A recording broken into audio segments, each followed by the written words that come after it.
the opportunity to speak tonight. I follow my sister with not as much composure or grace. But first of all, I would like to thank our school board members for your vote this year, allowing us parents the freedom to make medical decisions for our children regarding mask use.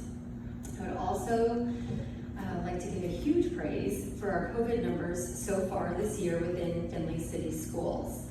I checked just before coming here this evening, and our positive cases and confirmed quarantines total less than 0.84% of our entire student body.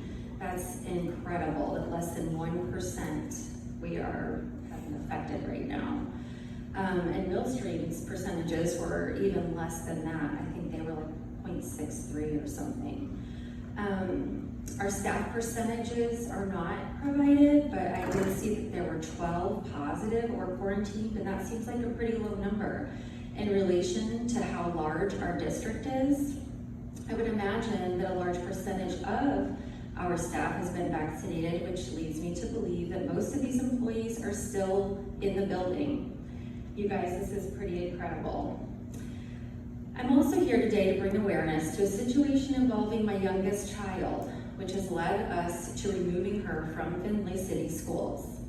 I thought about emailing you all about this, but after 3 email attempts over the weekend and not getting a single worded reply from any of you, I thought this platform might be more effective.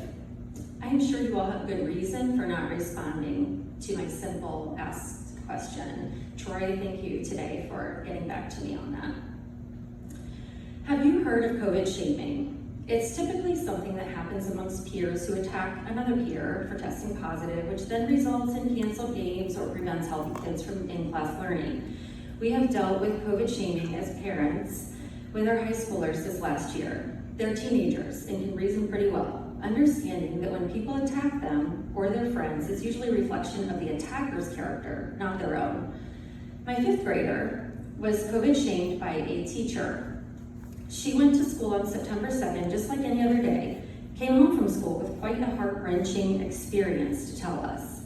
She went to gym class that day without a mask on. The teacher individually called out each student who did have a mask on and personally thanked them for wearing one. She then walked her eyes down the line at all the unmasked children and said she needed them all to be wearing a mask when in her classroom. She then said she lets the kids who wear masks go first in her class. This is a big deal for 10-year-olds. And sure enough, that's what happened. Her words and actions that day shamed every child who wasn't wearing a mask through this verbally abusive public learning lesson. I know for a fact that this gym class exercise happened in other classes that day, which then leads me to believe this was on her agenda for the week. She was asking them to do something she has zero authority to do, and then coerced them into wanting to comply. Mind you, these are 5 to 11-year-old children. Masks are not mandated, and her behavior that day was destructive. Has there been any disciplinary action?